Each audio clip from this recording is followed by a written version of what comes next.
Hello friends, my name is Anthony sir and you are welcome to our channel English Grammar with Anthony sir।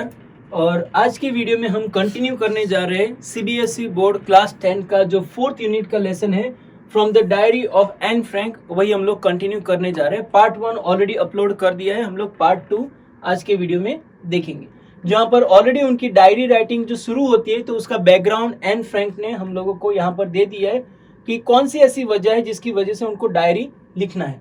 और main वजह हमको पता चल गई है कि उनका कोई फ्रेंड नहीं है, वॉर की सिचुएशन में वो एक दूसरे पर भरोसा नहीं कर सकते, उसकी वजह से उन्होंने डायरी लिखना चालू किया। तो पार्ट 2 में हम यहाँ से देखेंगे कि आगे क्या है। Since no one would understand a word of my stories to Kitty, if I were to plunge right in, I would better provide a brief sketch of my life much as I dislike doing so. मतलब कि कोई भी मेरे ऊपर भरोसा नहीं करेगा, इसलिए मैं क्या कर रही हूँ कि ये जो डायरी के साथ मेरा जो रिलेशन है उसके अंदर, डायरी के अंदर मैं मेरा ब्रीफ इंट्रोडक्शन दे रही हूँ, मतलब मेरा बैकग्राउंड दे रही हूँ कि 13 साल पहले मेरा जीवन क्या था, फिर उसके बाद एवरीडे इवेंट देने वाली हूँ। तो इसलिए पहले का जो बैकग्राउंड है मेरे लाइफ का वो ब्रीफ स्केच, मतलब थोड़ी डिटेल में आपको दे रही हूँ। Next, my father the most adorable father I have ever seen. मेरे पिता जो सबसे मेरे प्रिय है, ठीक है, जो मैंने दुनिया में कहीं देखा ही नहीं। Didn't marry my mother until he was 36 उम्र तक मेरे मम्मी के साथ उनका मैरिज नहीं हुआ था। सी वॉज जस्ट 25, वो 25 साल की थी। Margot, my sister Margot was born in Frankfurt in Germany in 1926। Margot का जन्म हुआ था 1926 में। I was born on 12 June 1929। I live, ये सारी डिटेल्स जो है तुम्हें इतना इंपॉर्टेंट नहीं है क्योंकि ये क्वेश्चन में नहीं आता है। I lived in Frankfurt until I was 4। Frankfurt जो सिटी है जर्मनी में है, वहां पर 4 साल तक मैं वहां पर रही। My father emigrated to Holland in 1933। फिर 1933 में उनके डैडी हॉलैंड में मूव हो गए। My mother Edith Hollander Frank went with him, मतलब मम्मी भी उनके पीछे पीछे वहां पर गई हॉलैंड में इन सितंबर में, वही साल में 1933 में। Then what happened? While Margot and I were sent to Aachen to stay with our grandmother। Grandmother के साथ उनको रहने के लिए भेज दिया था। कौन कौन रह गए? उनकी सिस्टर मार्गोट और Anne Frank. And I followed in February when I was Margot went to Holland in December. Margot दिसंबर में चली गई एंड आई फॉलोड इन फरवरी। फिर फरवरी में मैं वहां पर पहुंची और क्या हुआ था? When I was plunked down on the table as a birthday present for Margot. मतलब जिस दिन मैं वहां पर पहुंची वो मार्गोट का बर्थडे था और जैसे कि बर्थडे गिफ्ट या तो फिर केक के जैसे मैं वहां पर बर्थडे के दिन ही वहां पर पहुंच गई थी। I started right away at the Montessori nursing school. Nursery school वहां पर चालू कर दिया। I stayed there until I was 6 साल की थी तब तक हम वहां पर रहे, मतलब 2 साल वहां पर रहे। Eight which time I started in the first form. पहली क्लास में वो चली गई। In the 16th form, my teacher was Mr. Couperus। Okay, अभी यहाँ पर मिसेस कुपेरुस उसकी स्टोरी चालू होती है। The head mistress, मतलब वो वहाँ की प्रिंसिपल थी। At the end of the year, we were both in tears as we said a heartbreaking farewell। जब दुख भरी विदाई वहाँ पर से हो रही, मतलब एनी फ्रैंक वहाँ स्कूल छोड़ के जा रही थी, तो मिसेस कुपेरुस जो थे, जो प्रिंसिपल थी, उनको थोड़ा बहुत दुख हो रहा था और दोनों रो रहे थे। In the summer of 1941, grandma fell ill। मेरी ग्रैंडमा थोड़ी बीमार हो गई and had to have an operation। उनका ऑपरेशन हुआ। So my birthday passed with little celebration। और वो ऑपरेशन और दुख की बात, घर में मौसम ऐसा चल रहा था, इसलिए मेरे बर्थडे का सेलिब्रेशन है वो थोड़ा ही हम लोग कर पाए। Next, grandma died in January 1942। 1942 में वो गए। No one knows how often I think of her, कि कोई नहीं जानता मैं मेरे ग्रैंडमा को कितना मिस करती हूँ। एंड स्टिल लव हर, और अभी भी मैं उनसे प्यार करती हूँ। This birthday celebration in 1942 was intended to make up for the other. मतलब ये जो मेरा बर्थडे था ना, वो मेरी ग्रैंडमा के लिए स्पेशल डेडिकेटेड था। And grandma's candle was lit along with the rest. मतलब हर एक जो कैंडल जलाई जा रही थी उसमें वो ग्रैंडमा की कैंडल भी मैंने जलाई थी। The 4 of us are still doing well. हम लोग चारों अच्छा कर रहे हैं, सब कुछ ठीक है। And that brings me to the present date of 28 June 1942। मतलब ये ब्रीफ इंट्रोडक्शन हो गया और आज हम सब लोग ठीक है। आज की तारीख कौन सी है? 28 June 1942 and the solemn dedication of my diary. और आज मैं मेरा डायरी जो है उसका ओपनिंग करने जा रही हूँ, ठीक है। ओके, फिर उसके बाद हम लोग देखते हैं अभी डायरी राइटिंग कैसे चालू होती है। तो नेक्स्ट जो पार्ट है उसमें डायरी राइटिंग है। सैटरडे 28 जून 1942 यहाँ पर हमको सिखाया जाता है जब भी डायरी लिखते हैं तो वहां पर डेट, टाइम, डे लिखना होता है। फिर उसके बाद जो डायरी होती है उसको एड्रेस करना होता है, क्योंकि मैंने बताया कि डायरी जो है वो तो एक पर्सन है, ऐसा पर्सन तुम फील करो और उसके साथ बातचीत करो। तो डियरेस्ट किटी मतलब डायरी को उन्होंने एड्रेस किया है। Next, our entire class is quaking in this boots. पूरा जो क्लास था वो उसके शूज की आवाज आ रही थी। The reason, of course, is the forthcoming meeting in which the teachers decide who will move up to the next form and who will be kept back. उसकी वजह यही थी कि टीचर रिजल्ट डिक्लेयर करने वाले हैं और हमको पता चल जाएगा कि कौन से बच्चे आगे जाने वाले हैं, कौन से बच्चे वही क्लास में रहने वाले थे। Half of the class is making beds. सभी लोग शर्त लगा रहे थे, आधा क्लास। GN ये एक नाम है किसी का जिसका फुल फॉर्म नहीं दिया है। And I laughed ourselves silly at the two boys behind us, CN and Jax. तो Jax and CN उनके लिए हम लोग हंस रहे थे। क्यों? Who have staked their entire holiday saving on their beds. और उन्होंने अपनी सारी जो सेविंग थी हॉलीडेज में बचा के रखी थी वो सब शर्त में लगा दी थी। From morning to night it's you are going to pass, no I am not, yes you are, no I am not. सब लोग ऐसा ही बोल रहे थे, तुम पास हो जाओगे, तुम नहीं होगे, तुम पास हो जाओगे, तुम नहीं होगे, और सब लोग शर्त लगा रहे थे। इवन जीज, तो जी जो था फुल फॉर्म नहीं दिया गया है। Pleading glances and my angry outburst can't काम देम डाउन। मतलब जो मेरे पीछे बैठकर वो लोग शर्त लगा रहे थे और मैंने गुस्से से उनकी ओर देखा पर फिर भी वो लोग शांत नहीं हुए थे। Next, if you ask me, अगर तुम मुझे पूछते हो, there are so many dummies. Dummies मतलब कुछ ऐसे बच्चे जो डमी है, मतलब वो लोग पास होने के लिए लायक भी नहीं है। That about a quarter of the class, जो कि 1/4 क्लास जो है वो ज्यादातर डमी है, वो पास होने के लिए लायक भी नहीं है। शुड बी केप्ट बैक, उनको क्लास में ही रखना चाहिए। But teachers are the most unpredictable creature. यहाँ पर एक क्वेश्चन आता है, teachers are the most unpredictable creature on the earth. मतलब टीचर क्या करेंगे, किसको प्रमोट करेंगे, किसको नहीं करेंगे, वो कोई भी इमेजिन या तो प्रिडिक्ट उसके बारे में आगे नहीं बता सकता। I am not so worried about my girl friends and my self. मैं मेरी फ्रेंड्स जो है उनके बारे में चिंता नहीं कर रही है। वी विल मेक इट, हमको ये यकीन था कि हम लोग तो पास होने वाले। The only subject I am not sure is maths, जो कि हम ज्यादातर बच्चों की यही कहानी होती है कि बाकी सब सब्जेक्ट में पास हो जाएंगे पर मैथ्स का पता नहीं, वैसी उनकी हालत हुई थी। Anyway all we can do is wait, पर हम लोग क्या कर सकते हैं, राह देखेंगे और देखेंगे कि क्या हो रहा है। Until then we keep telling each other not to lose heart, और सब लोग हिम्मत मत हारो, ऐसा हम एक दूसरे से कहते रहेंगे।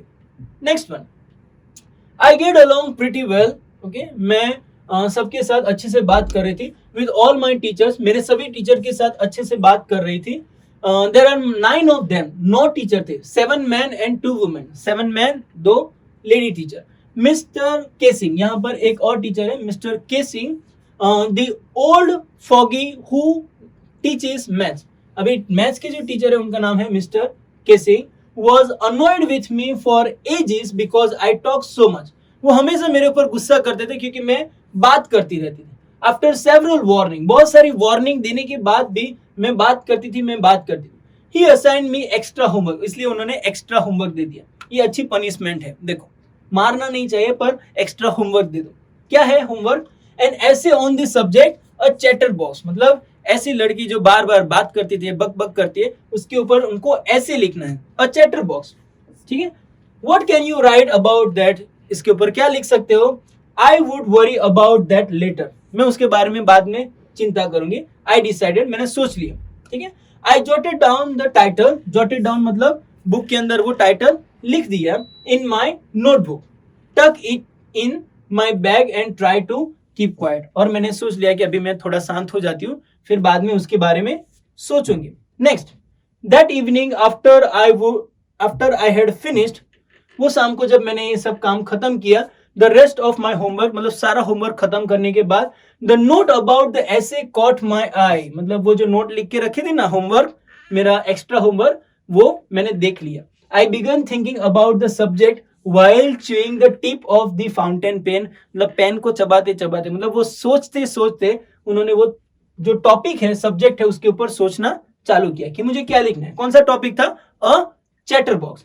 Anyone could ramble on and leave big space between the words. Okay? कोई मेरी जगह पर कोई दूसरा रहेगा तो क्या करेगा? बड़े बड़े वर्ड्स में और बड़ी बड़ी जगह छोड़ के एक पेज में वो लिख के चला जाएगा. पर मैंने ऐसा नहीं किया. But the trick was to come up with convincing argument to prove that necessity of talking. पर मेरा ऐसा प्लान था कि मैं एक ऐसे लिख के जाऊंगी जिसकी वजह से मैं मेरा पॉइंट प्रूव कर सकूं. कौन सा? कि बातें करना अच्छा है और बातें करना नेसेसरी है, ऐसा मुझे प्रूव करना था. I thought and suddenly I had an idea. मैंने सोचा और एक आइडिया मिल गया. I wrote the 3 pages. Okay, उन्होंने 3 पेजेस लिख दिया. Mr. Casing had assigned me and was satisfied. और उन्होंने वो पढ़कर वो खुश भी हो गए. I argued that talking is necessary. Talking is student's trait, मतलब ट्रेट मतलब बिहेवियर, वो बच्चों का एक बिहेवियर है. And that I would do my best to keep it under control. और मैं ट्राई करूंगी कि मैं हमेशा बातें ना करूं, उसको थोड़ा कंट्रोल में रखूं. But that I would never be able to cure myself. पर ये जो बीमारी है बातें करने की, उसमें से पूरी तरह से मैं बाहर नहीं आ पाऊंगी. क्यों? Of the habit since my mother talk, क्योंकि मेरी मम्मी इतनी बातें करती है. As much as I did, जितनी मैं बातें करती हूँ उससे कई ज्यादा मेरी मम्मी बातें करती है. And that there is not much you can do about inherited traits. मतलब वो मम्मी पापा से जो बिहेवियर आया है उसके बारे में तुम ज्यादा बदलाव नहीं ला सकते, ऐसा पॉइंट उन्होंने प्रूव कर दिया. मतलब एक तरीके से टीचर को बोल दिया मैं ट्राई करूंगी, मैं कंट्रोल करूंगी, पर पूरी तरह से मैं उसके बाहर आ जाऊंगी, ऐसा कभी नहीं होगा. And Mr. Casing had a good laugh. Mr. Casing हंसने लगे at my arguments. But when I proceeded to talk my way through the next lesson, दूसरे क्लास में भी मैं बातें कर रही थी. He assigned me a second essay और दूसरा essay मुझे दे दिया. This time it was supposed to be an incorrigible chatterbox. मतलब incorrigible मतलब something that cannot be corrected, जिसका क्योर नहीं हो सकता, जिसका इलाज नहीं हो सकता, वैसा चैटरबॉक्स उसके ऊपर तुम्हें अभी लिखना है, ऐसे लिखना है. I handed it in. Mr Keesing had nothing to complain about it. मतलब दूसरा भी ऐसे उन्होंने लिख दिया और मिस्टर केसिंग ने जब पढ़ा वो भी बहुत हंसने लगे, वापस वो आर्ग्यूमेंट नहीं कर पाए. अबाउट 2 होल लेसन्स, उन्होंने 2 कंप्लीट लेसन उन्होंने लिख के ऐसे बना के दे दिया. However during the 3rd lesson he would finally had enough. Okay, तीसरे क्लास में भी वो बहुत बातें कर रही थी, इसलिए उन्होंने क्या कहा? And Frank as a punishment for talking in the class, punishment के तौर पे write an essay entitled quack quack quack said mistress chatterbox. अभी उनको ऐसे लिखना था, किसके ऊपर? quack quack quack said mistress chatterbox. ये टॉपिक के ऊपर अभी ऐसे लिख के आओ. मतलब ये 3rd टाइम उनको पनिशमेंट मिल रही है. यहाँ पर देख सकते हैं मिस्टर केसिंग यहाँ पर है और बाकी के स्टूडेंट्स यहाँ पर बैठे हुए. द क्लास रोड, पूरा क्लास हंसने लगा क्योंकि उनको टॉपिक कैसा मिला? हंसाने वाला. quack quack quack said mistress chatterbox. Okay, I had to laugh. मैं भी हंसने लगी. Though I would nearly exhausted my ingenuity on the topic of chatterbox. अभी ये chatterbox के ऊपर मैं लिख के थक गई थी. मतलब अभी थॉट्स भी नए नहीं आ रहे थे. तो क्या हुआ? It was time to come up with something else. कुछ नया इनोवेटिव आइडिया आना चाहिए. Something original, जो कि ओरिजिनल लगे. My friend Sane, who is good at poetry, मतलब मेरी जो फ्रेंड है सने, जो कि पोएट्री में अच्छी थी, ऑफर टू हेल्प मी. उन्होंने बोला कि मैं तुमको हेल्प करूंगी. कैसे? The essay from beginning to the end in words. मतलब हम लोग पूरी की पूरी जो स्टोरी है ना, ऐसे वो पोएम फॉर्मेट में लिखेंगे. आई जम्प फॉर जॉय, इसलिए मैं बहुत खुश हो गई. Mr Keesing was trying to play a joke on me. मतलब वो मेरा मजाक उड़ाने जा रहे थे विद दिस रिडिकुलस सब्जेक्ट. ये रिडिकुलस सब्जेक्ट देकर मेरा मजाक उड़ाने जा रहे थे. But I would make sure the joke was on him. पर मैंने ऐसा थाम लिया कि ये जो मजाक है वो उनका ही बन जाए, ऐसा उन्होंने सोच लिया था. Next, I finished my poem. मैंने मेरी पोएम तो खत्म कर ली. And it was beautiful. It was about a mother duck. और वो पोएम कौन सी थी कि यहाँ पर एक मदर डक है एंड द फादर स्वान. यहाँ पर फादर स्वान है और उनके बेबीज है 3 ducklings. Okay, who were beaten to death, जिसको बहुत मारा गया था. किसने मारा था? बाय द फादर, उनके डैडी उनको मार रहे थे। क्यों? Because they quack too much, क्योंकि वो क्वैक क्वैक क्वैक क्वैक कर रहे थे, बहुत आवाज कर रहे थे, इसलिए उनके डैडी ने उनको मारा।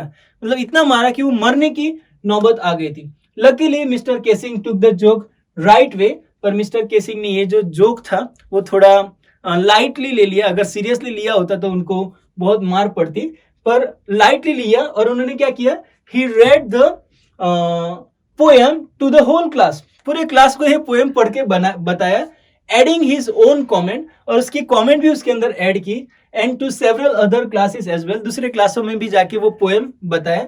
Since then I have never been allowed since then I have been allowed to talk and haven't been assigned any extra homework.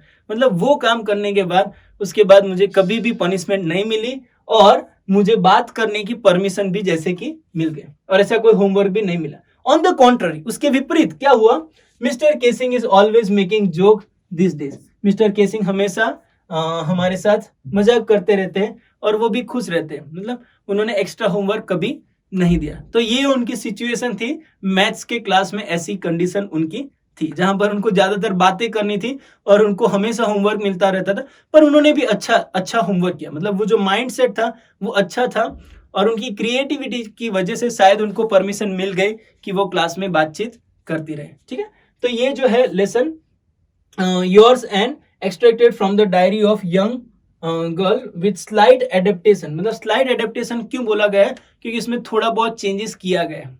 ठीक है, कुछ वर्ड्स जो है वो चेंजेस किए गए और वो यहाँ पर लिखा गया। ओके, तो आई होप ये लेसन आपको पूरी तरह से समझ में आ गया है, और अगर यहाँ पर कुछ भी क्वेश्चन है तो प्लीज आप हमें कमेंट में लिख के भेजिए, हम आपकी जरूर से सहायता करेंगे। अब हमारी चैनल को सब्सक्राइब कीजिए और अपने दोस्तों के साथ शेयर कीजिए। Thank you so much, bye bye.